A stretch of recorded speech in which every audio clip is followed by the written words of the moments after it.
My mother once said, life without experience is not worth living.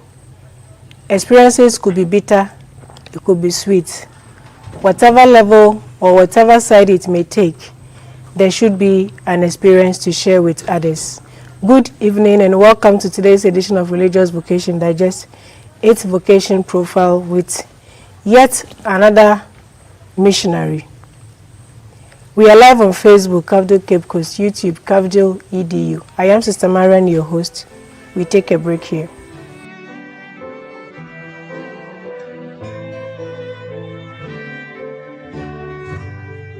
I am Father Charles Sawadogo, a member of the Society of the Missionaries of Africa, living in Tamale. I recommend you our society, this beautiful society made of brothers and priests. We were founded by the late Cardinal Charles Lovejoy in 1868, and we are sent to the African world and to wherever our charism is needed to preach the good news.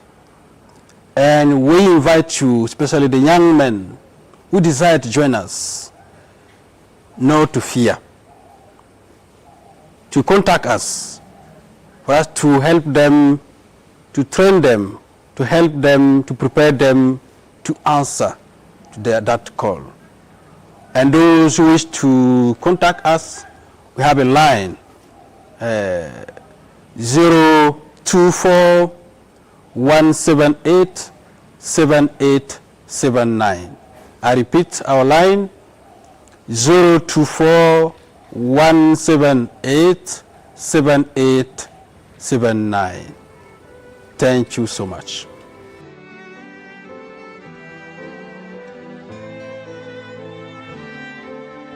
You're welcome back to Vocation Profile on Religious Vocation Digest here on Cafdil TV. Call all family members, call friends, get gathered as we share experiences in the consecrated life with you this evening.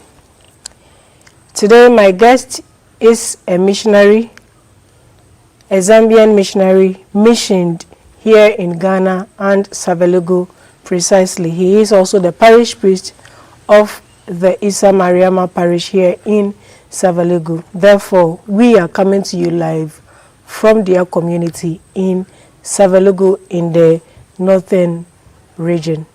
Father, good evening and welcome. Good evening, sister, and good evening, viewers. Good.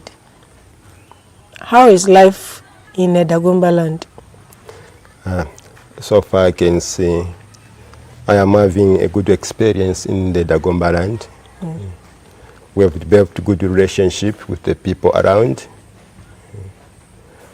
And in the parish, we are working as a team.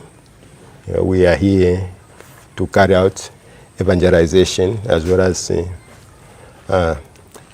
dialogue. I can say practical, life-based interaction, the one we call dialogue of life. And we are making effort to see to it that we build good relationship with the people around us. Okay. Yeah. So far I can say everything is going on well in our parish, except that we are in the Islamic environment. The Christians we have are very few from different regions of Ghana. Majority of the indigenous here, the Dagombas, are Muslims. So the Christian we have, they are those, when they come here for work and they are Catholics, they start coming to attend masses at our parish. So we just stay with them for quite a time when they are still working. When their time to leave comes, they leave just like that. As well as students from different parts of regions of Ghana. These are the parishioners we have here. They come and go. Are you able to speak the language? I have been trying to speak. I cannot say I can speak with fluency, but I do communicate with them in a struggling way. Okay. Sure. At least they understand what you're saying. Yeah, they understand. Yeah. And the celebration of Mass, is it in English? The celebration of Mass, we do it in both English and Dagomba, because as missionaries of Africa, as missionaries, we are in the Dagomba land. So we have also to adopt the local language and the local culture. Because of that, even the readings in the Mass are done in both English and Dabane. Okay. The homily we preach in English and then it is interpreted in the local language. Okay. But despite doing that, majority of the people, they understand English. Okay. They are not from this area. Okay. But we do it because of being in the Dagomba land. Yeah. Because this is the main purpose of here is to evangelize. Yes. So for us to carry out this evangelization in an effective manner, culture, language, we should hone them. We should hone them. Okay. So, is it your first community in Ghana, or you stayed in other parts of the country before? I was here in 2013 to 2015. By then, I was a stagiaire. A stagiaire that I came for mission experience. Okay. I was living in Bogatanga, Okay. Upper East region, in the parish of Bogasoy. Okay. So I can say that as a priest, this is my first community. Okay. So how many years have you been here in Saveligu? Yes, I've been here. This is my 6th year Okay. in Sabrogo. Okay. Now help myself and my viewers. We would like to know you better. Who is Father Christopher? Yes. Father Christopher is a Zambian. I am from Zambia. I am from a Christian background. My father, both parents, were members of the Third Order of the Franciscans. Okay. They were staunch Catholics. So my vocation, I can say, I started admiring, by then it was just an admiration to be the priest when I was young, because we used to go to accompany our parents. We used to go with our parents to church every Sunday, and it's because of being in the Mass every Sunday, seeing the priest celebrating Masses, that's I also started admiring that if I could be one of them, it can be better. And that one, with time, the interest began to grow. Okay. Yes. And it became strong when I sat for my exams to go to junior high school. That's when I started feeling, no, I think this should be my calling. So I joined at our parish, my parish. I come from Ndora, St. Peter's Mishiri Parish. I joined I joined Vocation Encounter Group. That group was for those who were in the process of discernment. Youths were in the process of discernment. So we used to have vocational promoters, priests, as well as lay instructors to come and give us various inputs. Priests from different congregations, they used to come, priests to talk about their congregations and their charism. It was during that time then I came to know more about the missionaries of Africa, and then I developed interest. I thought I would become the missionary or missionaries of Africa. One day I'll become a missionary of Africa. Okay. Yes. I continued being a member of Vocation Encounter Group, a committed member. When I completed my senior secondary education, the time I was waiting for the results, I was still thinking that I would go to the seminary. Yes. But what happened in the process, it did not take long. I found employment. I was just called by my friend that you can come and start working you can come and join to our company. There were vacancies. So that's how I joined. I started employment. And there, as one of the family members, I also decided even to assume a responsibility in the family, and I started working. But although I was working, I was still thinking that of becoming a priest. So I started taking it that I would just work for some time, then I'll stop, and then I'll go for priesthood. But time was passing like that. Time was passing.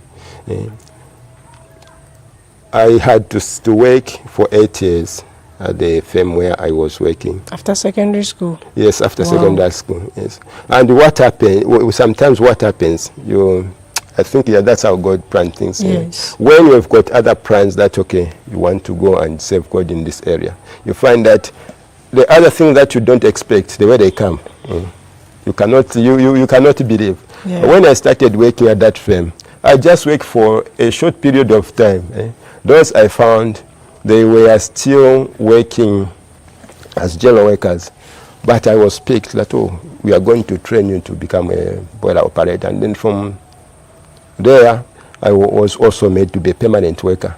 Yes. Okay. So now I felt a bit stable, but my mind was being drawn to become a priest. You were earning more? Yeah, I was earning enough money.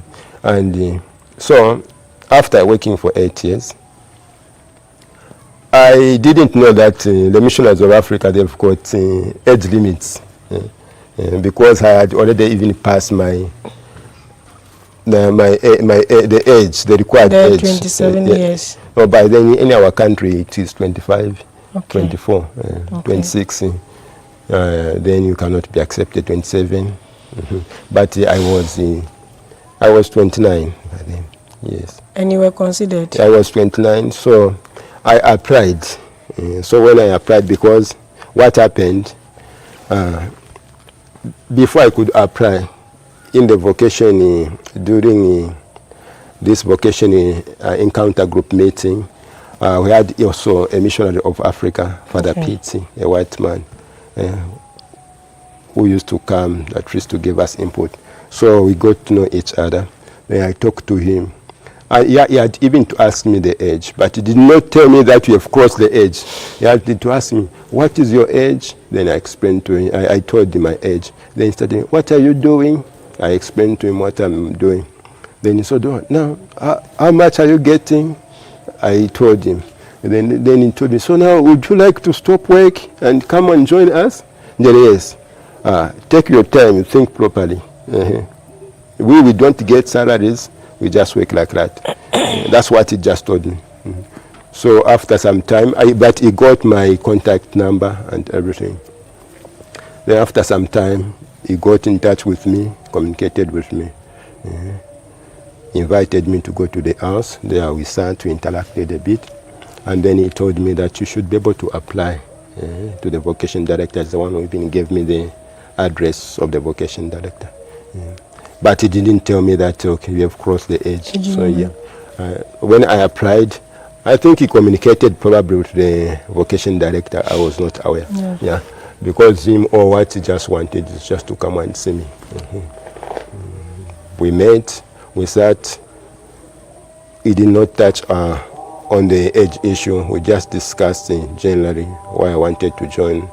Then I told him that I just feel like joining. Then he left. After some time, Father Pete came. At one time, he came to my place of work. He visited me. I came. I had to introduce him to the environment. Then he left. And then after some time again, I received the letter from the vocation director inviting me to go to come and see. So when I went there for come and see, that's where he told me the age limit, and then he told me that, okay, you have allowed you because this age limit, we have just set the age limit because some people, they come to join when they see that they have found nothing to do. Yeah, life has taken a twist on them. Yes, but it is not such that it can stop you from joining the Missionaries of Africa. So you can, we are here, you can see our way of life. And then from there, you also decide, even us also, the Missionaries of Africa, we are going to decide whether to accept you or not. So that's what happened. I attended that come and see. Then after come and see, I was called for candidate course. After successfully completing the candidate course, I was sent to Balaka, Intercongregation Institute, where I studied my philosophy for 3 years. Then after philosophy, I came to the novitiate to Zambia, Kasama, Koribo. I came for the novitiate to Luoluo in Zambia, where I did a one-way spiritual way. Then from there, that's when I came to Ghana for mission experience. I was appointed to Bogasoe. So after my 2 years mission experience,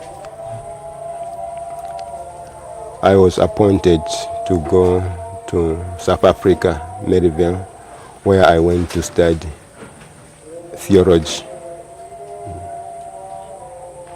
Then when I completed the theology, I went back to my country, where I was ordained and sent here in Savrugu for my first mission. Okay. So here I am in Savrugu. Yeah.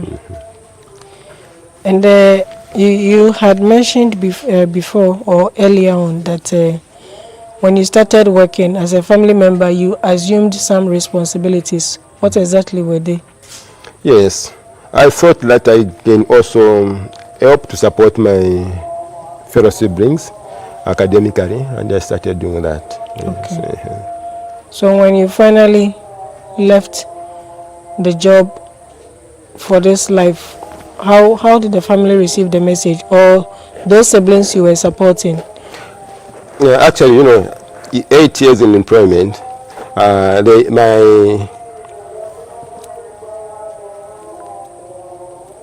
my second siblings from the third born siblings completed even education. 8 years was because already in junior high school he completed, and the time I was living, I think when I told my parents just told me that as at now you are of age, we cannot decide for you. I think what you have decided, you can go ahead. And they were happy that at least we have done well, we have supported your fellow siblings in terms of education. And by then, the time I was leaving also, even my sister had started working, my elder sister. Okay. So I was even thinking that even if I return, if things do not go well, I will not have a problem. Yes, I will not have a problem to think of. Because even my immediate young brother by then I also started working. Okay. Yes. Okay. Yeah. So discerning your vocation, was the White Fathers the only congregations that you knew of or visited, or there were other congregations you knew or you once visited but then decided on the White Fathers? No, I didn't. I just applied to the Missionaries of Africa. That's why I didn't even think of other congregations. After listening to different vocation promoters, then I made a decision that I would join the congregation I would like to join is the Missionaries of Africa. I approached the priest, our parish priest by then. I told him that, Father, I would like to join the Missionaries of Africa. Then he told me that, why do you want to join the Missionaries of Africa? Then I just feel drawn to the life of the Missionaries of Africa, just to be out of the country, serving outside my country, far from my relatives, just like that. I think I will be able even to concentrate more. Then he took time to respond to me. Then he said, the one you can go and contact, again he referred me to Father Pete. The one you can go to contact is Father Pete at Shinde, the one who can give you more update, who can give you more information about the Missionaries of Africa. Then I didn't tell him that I have been already in contact with Father Pete. Yes. I just said, okay, Father. Yes, that's how I left. Okay. So it was only the Missionaries of Africa. And I don't know if the Missionaries of Africa were to say no. I don't know if you are to apply again to another congregation. Because you knew none. The congregation I know. Then the congregation I just had interest. And I just applied to the Missionaries of Africa. And luckily, things just went well. Yeah. And it went the way you wanted. I wanted, and then it worked out like that. Yes. Yeah. How many years did you spend in South Africa? In South Africa, I spent 3 years, 6 months. Okay. Yes.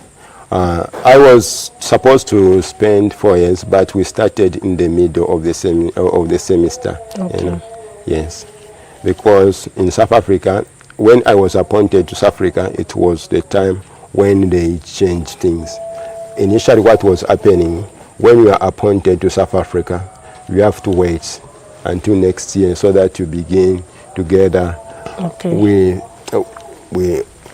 other students in the first year. But later on, they decided to change. They thought probably it could be better also when the candidates complete their stage, their mission experience, to go and join in the middle and then do the catching up courses, following courses in the afternoon to catch up.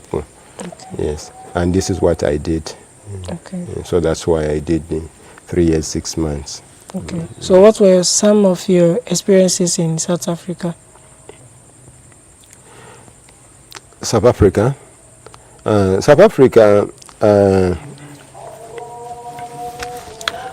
Is different from other African countries. I could see even in the churches where I used to go for pastoral, it was different. Usually, the first experience I had in some other countries, when you go, they introduce you as a seminarians there. People would come to greet you, but in South Africa it was not like that. It was different. So I thought, what could be the reason? When they introduce you, people, when you come out, they know you, but you'll be just there alone. Yeah. People will start going their way, just like that, they scatter. So that was my first experience. Then I say, this is the way the people are. But later on I could see the same people, they start getting used to us, to me, gradually. And then with time, then they say, okay, I'm in a different culture. Yeah.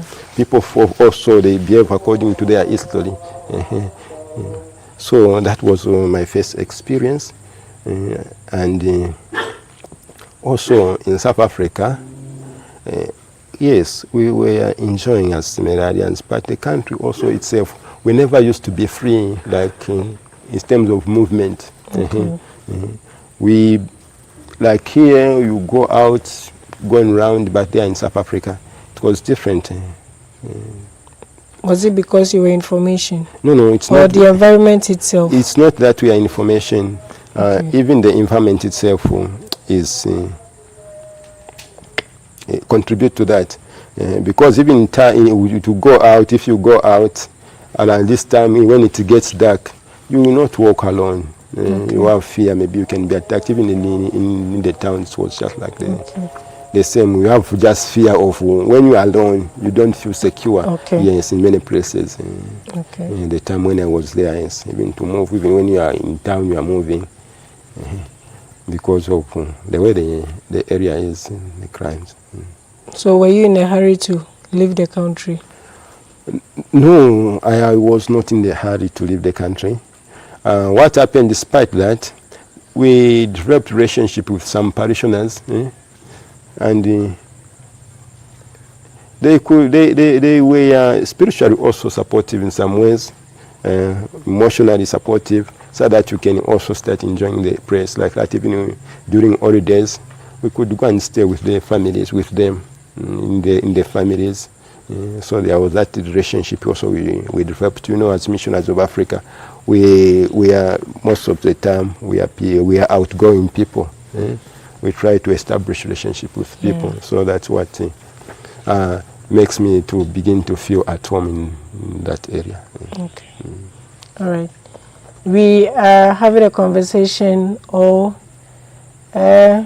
we have Father Christopher, a Zambian missionary missioned here in Ghana, who is sharing his vocation experience with us.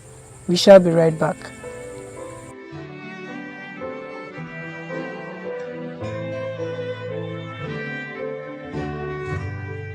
I am Father Charles Sawadogo, a member of the Society of the Missionaries of Africa, living in Tamale. I recommend you our society, this beautiful society made of brothers and priests. We were founded by the late Cardinal Charles Labjeri in 1868, and we are sent to the African world and to wherever our charism is needed to preach the good news. And we invite you, especially the young men who desire to join us, not to fear,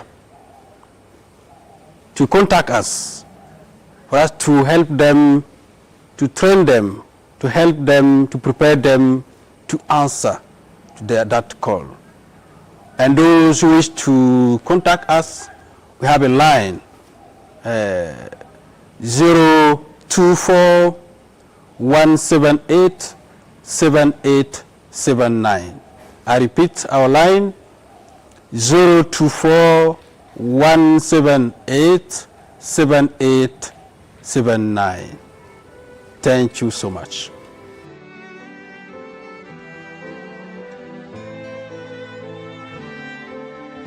You're welcome back. We continue with our conversation with Father Christopher. Father, let's come back to Ghana. After 5 years of experiencing Ghana as a priest, what would be your general comment or observation about Ghana?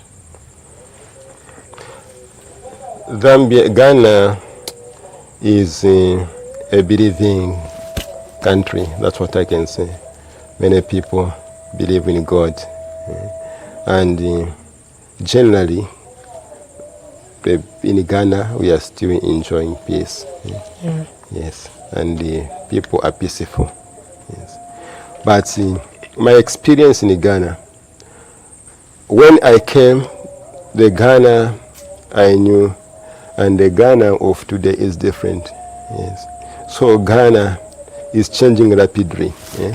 because the time I came in here, I was thinking of the way I was thinking when I came for my first time for mission experience in Boga. Ghana, when I went outside, when I went to my country, I was telling the people that in Ghana, there are no crimes like breaking into their homes. Ghana, the way people, many people, most of the people you interact with, you find, either Christian, Muslims, they are honest people.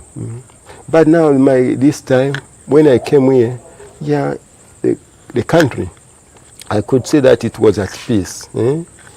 What I saw area was the thing that was reflecting. But this time I can see there is escalating of crimes in Ghana. And even some of the things we could not imagine they could be happening in Ghana, this time it's happening. There are so many experiences. We think robbery is increasing. A lot of our bad activities are also on the increase. So it's my hope that people may realize that they are getting out of good way of behaving and maybe start getting back to the way they start behaving in the manner they were behaving. My experience, I could say, of Ghana is different. I cannot say of one experience. These are two things I'm able to experience here in Ghana now. The first experience was different. The current experience is also different. Yes. So when you were missioned to come to Ghana, Sevelugu precisely, did you know that it was an Islamic-dominated community? Yes, I knew. I was clear that Sevelugu was Islamic-dominated community, because when I was appointed to come to Ghana, it was not my first time to be here in Ghana. Yes, when I was in Boga as a stagiaire during my pastoral experience, I used even to come to these communities. I used to visit these communities. So when they appointed me to Sevelugu, I knew that I was going to be in the Islamic environment, and even my mind started getting prepared for that. So even when I came here, I did not take long to adjust myself. And this time I'm also enjoying, because the longer I take, the more I get to know people, the more I interact with different people, and the more I even learn how to relate with people. Yes. So as at now, for my 6 years now, I've got a vast experience of this area. And this is also, that has even helped me to begin to enjoy this area more than I used to do. And even to know how should we approach with evangelization in this area, other things, is through experience that they are coming. In some parts of the country where missionaries are, you usually get the indigents of the community coming to the mission house or the community to seek for assistance. Do you have the same situation here in Sevelugu? That used to be a problem, yes. Many people coming to seek help, they were thinking that missionaries have got money, even the people around there. But we are making efforts to take that out of the mind of the people. And also, we cannot just take it out of the mind of people by just advising them not to be coming. We need to do something about it. And this is now the reason we are coming up with various projects, though we are facing financial problem, but through lighting projects, we do light projects that at least project proposal to empower the people around.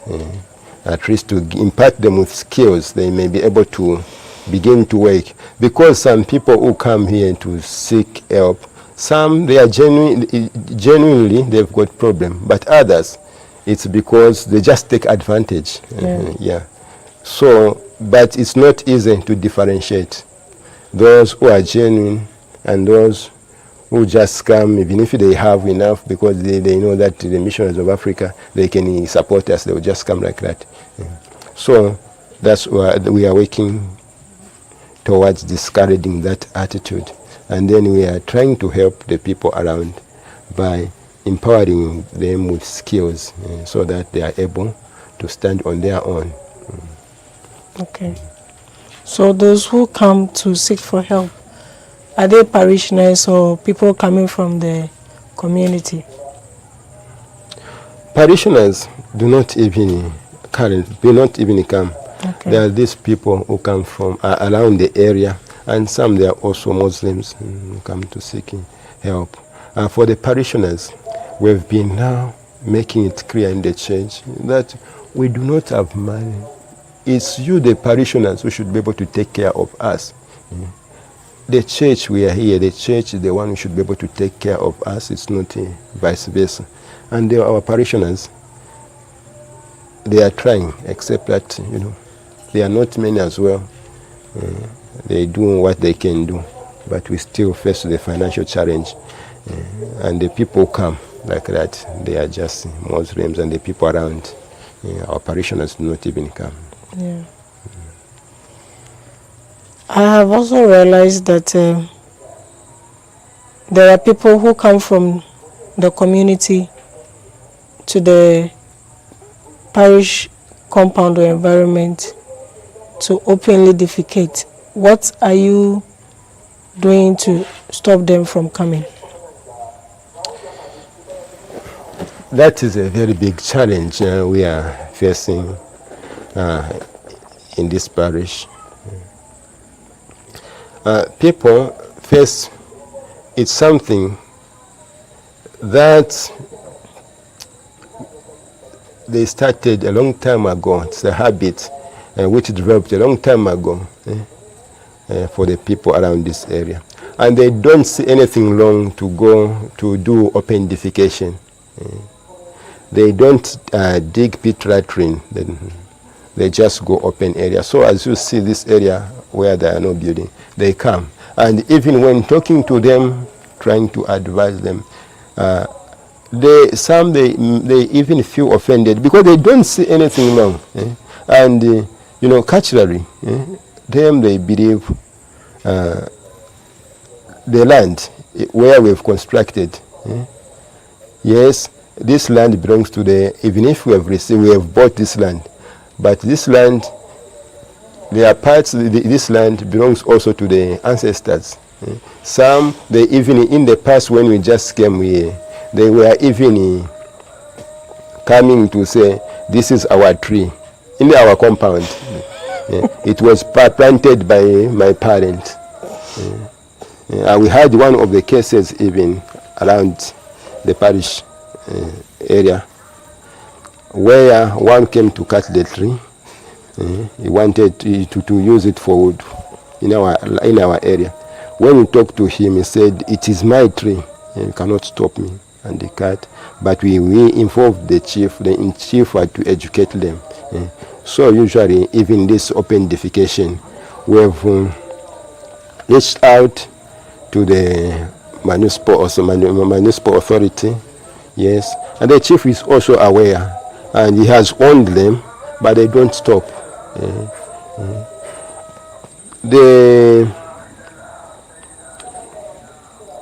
The chief of the municipal authority there, what they told us that they would be able to work hand in hand with the health to ensure that they sensitize people. But they have been doing that. But this is a gradual thing to change with time. But it's also something that makes us to fail to some ways to get along well with some. Yeah, because we are here to to promote good relationship with them. And then what they do, they don't see any wrong in that. So when we ask them to leave, we chase them away, they feel offended. But also we thought at the church there, we constructed the 2 toilets at the church, at our church, that can be used. So one, we used to leave it open. But also we came to realize that even the open latrine, it cannot be well used by the people. Some, they could see, they could leave it, they could go out, and they are inside again. We thought it was going to be, to bring problems with regard to health. The hygiene, they were not using it in a proper way. So that's how we locked it up. So that is a big challenge we face, coming to defecate around the area. Okay. But probably in the future, if we are to construct a fence, it can be very helpful. Yes. But we come to the same problem. Why all these things are happening? It's because we are limited with finance. We don't have the resources.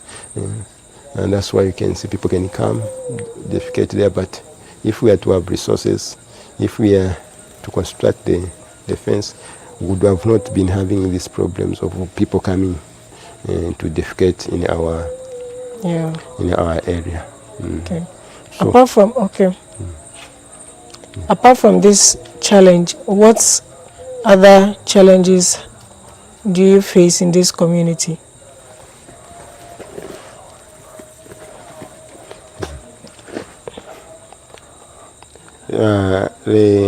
One of the other challenge that is coming up gradually,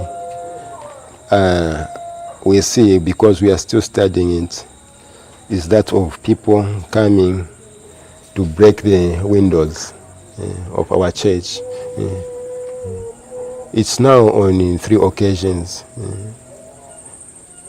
And they do time so that the time they break in during daytime, but we don't see them. So that is the challenge that we have started facing. So far, we are yet to know how to address it, because when we try to investigate, we hear that there are children who come with stones and start throwing at their windows, just like that. So some windows, we repressed them. After some time, they broke. And then we thought, now what could we do? Can we be worshipping when it is raining, the rain comes into again, we are to. So that's why you see, even in some of the windows now, we have put the metallic one. But they don't look okay. And when you cross them, inside it becomes dark, we need light, even when we are there. But we remain with no option. It's because of that challenge we are facing. And it is also coming to the same problem. If we are to have a donor to help us, that problem also can come to an end, just to fence our compound, because children will not be any coming in the way they are coming. Does that deter you as a missionary? Does that discourage you? No, we don't get discouraged at all. Missionaries, we are there to go out for the people, and we are here for the people. And when we are going out to reach out to the people, what you should always bear in mind that it's you who should carry the responsibility of the people. Okay. Yes. Because those people, if you go out that you are going to evangelize to the people, which means there is something that they do not have that you need to give them. You have to help them to become good people, to know the word of God, and to be able to behave according to the word of God. So when we look, all these things are happening. What we think of is, how are we going to resolve the problem? How are we going to resolve the issue, but still remain in a good relationship with the people around?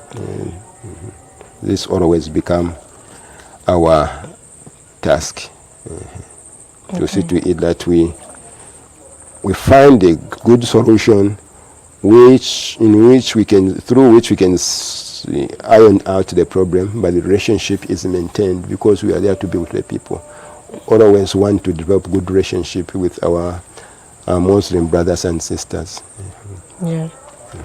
Before we sign out on today's program, what will be your words of encouragement for our viewers watching you?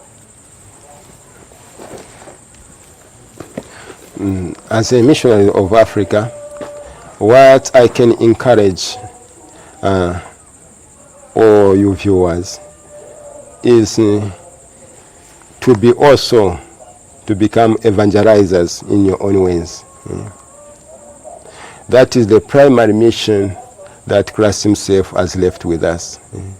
If you are a Christian, it is your work to see to it that you carry out evangelization as well as to be involved in social justice, to be at the help of the community in any way you can afford. I also appeal to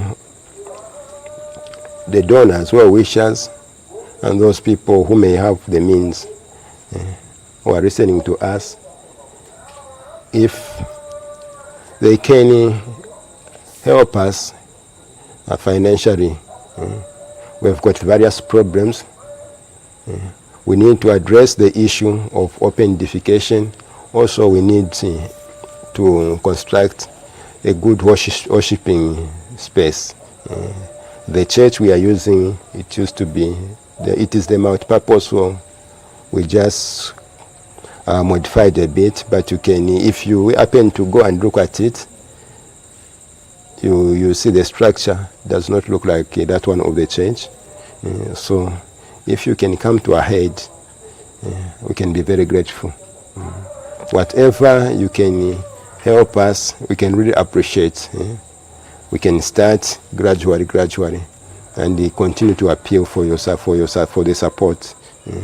We really need the support of you viewers who can have the means to help us to construct the fence around our area. Okay. Thank you, Father Chris. You are most welcome. It's an honor to have you. Same with me. Yeah. And we pray that what you have said will touch the hearts of benevolent people to come to your aid. Sure. Yeah. Yeah, that should be your prayer. It has been also our prayer. And with your prayers, God, I believe, will touch the people out there. Amen. So this is all time will allow us on today's edition of Religious Vocation Digest. We did a vocation profile of vocation story with Father Chris, a Zambian missionary missioned here in Ghana, a white father. Let's meet again next week. Until then, enjoy your evening.